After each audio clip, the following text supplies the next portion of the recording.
दर्शको नमस्कार.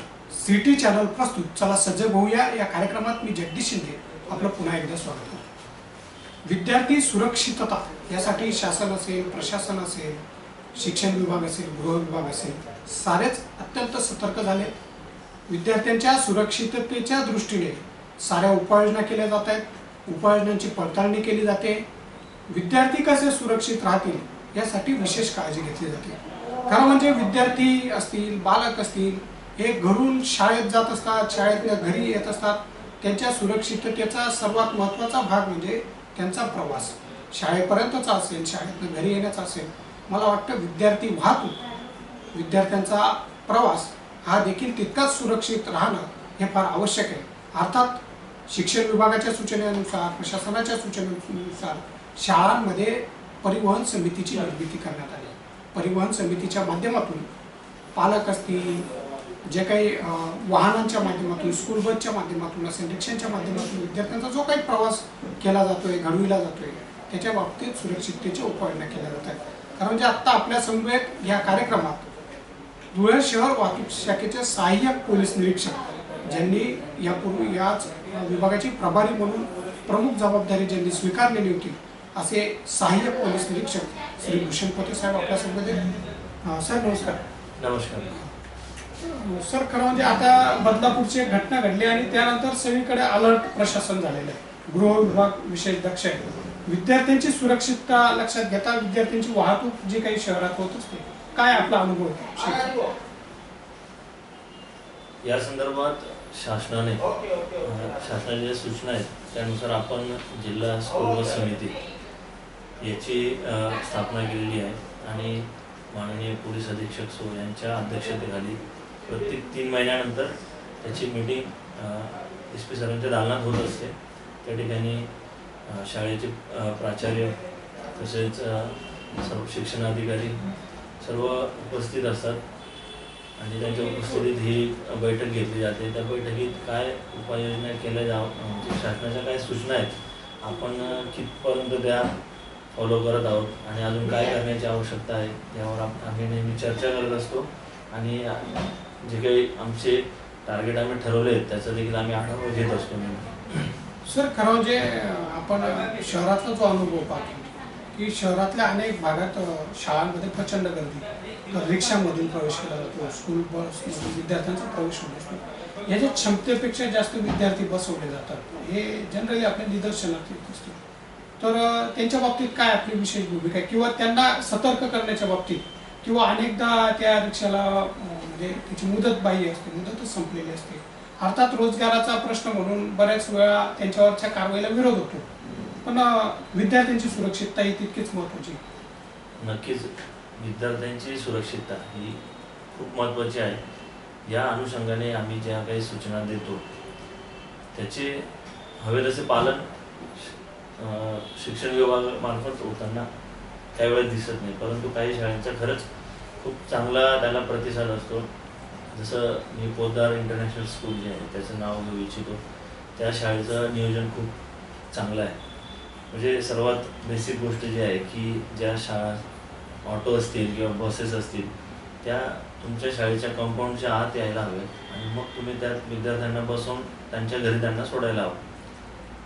परंतु असं आपल्याला जनरली सिटीत बघायला मिळत नाही. शाळेंकडनं वेगवेगळी कारणं दिली जातात की आमच्याकडे तेवढी स्पेस नाही वगैरे, आणि पण एफर्ट्स घेतल्यावर आम्ही व्हिजिट केलेलं आहे वेगवेगळ्या शाळांना, तर हाय जागा, त्यांनी फक्त त्यांचं नियोजन कुठेतरी कमी पडतं. नियोजन केलं तर त्या गोष्टी शक्य होतील, त्यामुळे रोडावर ट्रॅफिक होणार नाही आणि अपघाताचे जे चान्सेस आहेत ते खूप कमी होतील असं मला वाटतं. खरं म्हणजे सर, बऱ्याच शाळांनी आता तरी किमान दक्षता बाळगली पाहिजे की विद्यार्थ्यांच्या सुरक्षिततेसाठी आपल्या शाळेतला विद्यार्थी शाळेत येत असेल किंवा शाळेबाहेर जेव्हा जातो शाळा सुटल्यावर, जर तो आपल्याच प्रिमायसेसमधून सुरक्षितरित्या वाहनात गेला, स्कूल बस असेल, रिक्षा असेल, जे काही वाहन त्याच्या प्रवासाचं असेल विद्यार्थी, तर मला वाटतं फार महत्त्वाचा मुद्दा आहे आणि हा प्रत्येक शाळेला करता येण्याजोगा आहे. एखाद्या ठिकाणी जागाच नसेल तर तिथे म्हणजे मर्यादा आहेत, त्या गोष्टीला आपण मान्य करू शकतो, पण जर करता येत असेल तर फार महत्त्वाचं. आणि सगळ्यात महत्त्वाचा भाग सर की बऱ्याचदा रिक्षांमध्ये जी आपण गर्दी पाहतो, पालक पण त्या बाबतीत बेफिकीर दिसतात अनेकदा की त्या रिक्षाला ती मुदतबाई आहे का, तो रिक्षावाला त्याचं चारित्र्य कसं आहे याच्या बाबतीत पण अनेकदा होतं. आणि बऱ्याचदा अपघात झाल्यानंतर मग आपल्या हातात एक परिस्थिती नसते आणि मग कुठेतरी ओरड करण्यापलीकडे आपल्या हातात काही नसतं. पालकांना आपण काय या निमित्ताने सांगू शकतो? ठीक आहे, पालकांची अडचण अशी आहे की कमी विद्यार्थी जर एका रिक्षेत किंवा बसमध्ये गेले तर त्यांना असं त्यांचं म्हणणं की आम्हाला भाडं जास्त द्यावं लागतं. आर्थिकदृष्ट्या त्यांना ते शक्य नाही. परंतु कुठेतरी आपण ज्या ठिकाणी 12-15 मुलं घेऊन जातो त्या ठिकाणी तुम्ही 7-8 ठीक आहे 4चीच किंवा 6चीच ॲक्च्युली परवानगी आहे तर तुम्ही 1-2 मुलं ॲडजस्ट करून, परंतु खूपच 15 आणि 16 मुलं एका ऑटोत घेऊन जाणं खूप अनसेफ आहे. आणि बऱ्याच वेळा तुम्ही बघत नाही, जसं आता पोद्दार इंटरनॅशनल स्कूलचं मी उदाहरण दिलं तर त्यांनी स्कूलच्या सर्व बसचे ड्रायव्हर आहेत त्यांचं कॅरेक्टर व्हेरिफिकेशन केलेलं आहे.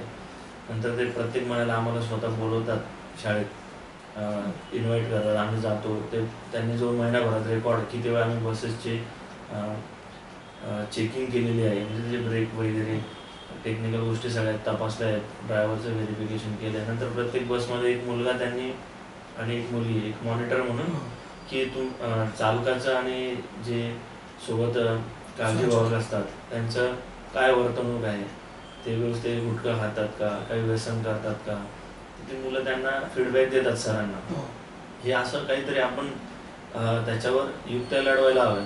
आणि ऑटोचा जो विषय आहे तर पालक कधीच बघत नाही की ऑटो चालक व्यसन करतो का, तो किती मुलं अजून पुढे त्याच्या रिक्षात घेतो. या सर्व गोष्टींवर पालकांनी कुठेतरी सजग राहणं गरजेचं आहे. आणि शेवटी आपल्या बाळांपेक्षा आपल्या मुलांपेक्षा ठीक आहे खूप जास्तही फरक पडणार नाही. जर कमी विद्यार्थी घेऊन गेले तुम्हाला वाटत नाही जास्त काही त्याच्यात फरक पडेल पैशांमध्ये, थोडं पुढाकार घ्यायला हवा सगळ्यांनी. खरं आहे, शेवटी जीव हा फार महत्त्वाचा आहे. दुर्दैवानं अपघात घडतो, दुर्दैवानं काहीतरी घडतं आणि मग त्या दिवशी आपल्याला आपल्या हातात पश्चातापाशिवाय काही नसतं. सर, हे झालं शहरातल्या वाहतुकी संदर्भात. मात्र शहरात काही कॉलेजेस आहेत ज्यात प्रामुख्याने विद्यार्थी असतील हे एस टी बसच्या माध्यमातून प्रवास करत असतात. तर या निमित्तानं म्हणजे यापूर्वी काय होतं सांगता येणार नाही, पण या निमित्तानं काही अलर्टनेस पण आपण एस टी बसेसच्या बाबतीत असेल किंवा बाहेरून ग्रामीण भागातून ज्या शहरात बसेस आहेत त्या बाबतीत करतो. एस टी महामंडळाला आम्ही वेळोवेळी पत्रव्यवहार केला आहे की जसं आपलं देवपूर बस स्थानक आहे तर विद्यार्थी बसची वाट पाहत त्या रोडवरच थांबलेले असतात. ॲक्च्युली इतकं चांगलं बस स्थानक आहे तर जर बस आत गेली तर विद्यार्थी देखील आतच थांबतील, परंतु बस रोडवरूनच आपला स्टॉप घेते आणि सरळ पुढे जाते. त्यामुळे ते सर्व मुलं बाहेर गर्दी करतात आणि त्यावेळी चढताना उतरताना काहीतरी अपघात होऊ शकतो.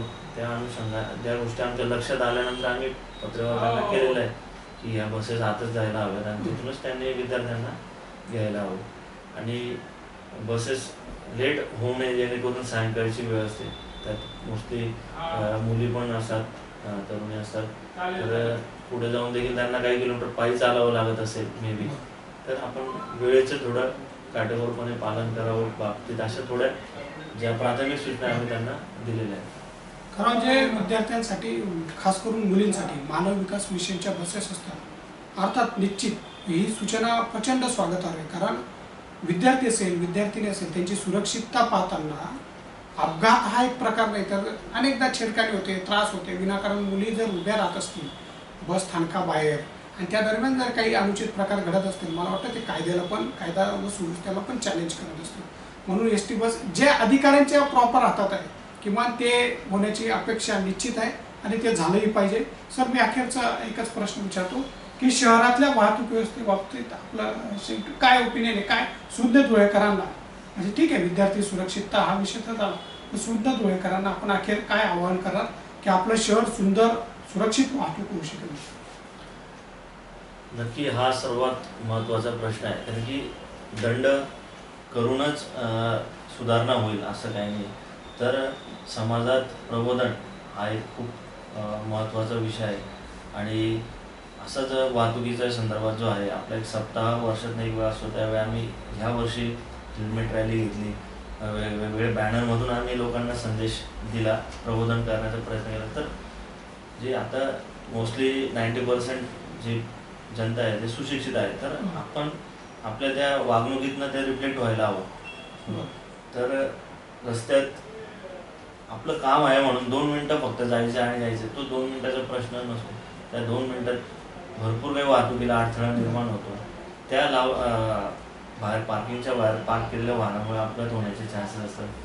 आणि ड्रंक अँड ड्राईव्हचं प्रमाण देखील आपल्याकडे प्रचंड आहे. मागच्या वर्षी संपूर्ण धुळे जिल्ह्यात जवळजवळ 500 ते 550 लोकांचे प्राण गेलेले आहेत. हा आकडा म्हणजे आपण कोरोनाला खूप महत्त्व दिलं, पण त्या कोरोनात देखील एवढे जीव गेलेले नसते. एवढे दरवर्षी अपघातांमध्ये. आणि पालकांनी देखील आपले जे तरुण मुलं आहेत 18 वर्षाच्या खालचे, त्यांच्या हातात वाहन द्यायला हवं. त्यामुळे त्यांच्या पण जीवाला धोका निर्माण होतो आणि समोरचा जो चालक आहे त्याच्या पण आपल्याला बऱ्याच वेळा माहीत नसतं आपले पाल्य बाहेर जाऊन काही वेळेस मे बी ते ट्रिपल सीट फिरतात.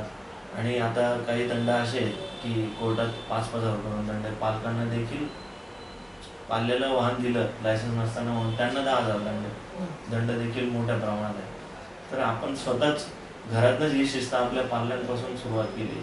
आता बुलेटचे सायलेन्सर दरवर्षी आपण 100 सायलेन्सर स्क्रॅप करतो, परंतु तो जेव्हा आपला पाल्य घरातनं गाडी काढतो तेव्हा आपल्या ते लक्षात येतं की याने चुकीच्या पद्धतीचं सायलेन्सर, त्याच्या पालकांनीच त्याला रोखलं पाहिजे. तर पुढे आम्हाला कारवाई करण्याची ती वेळ येणार नाही.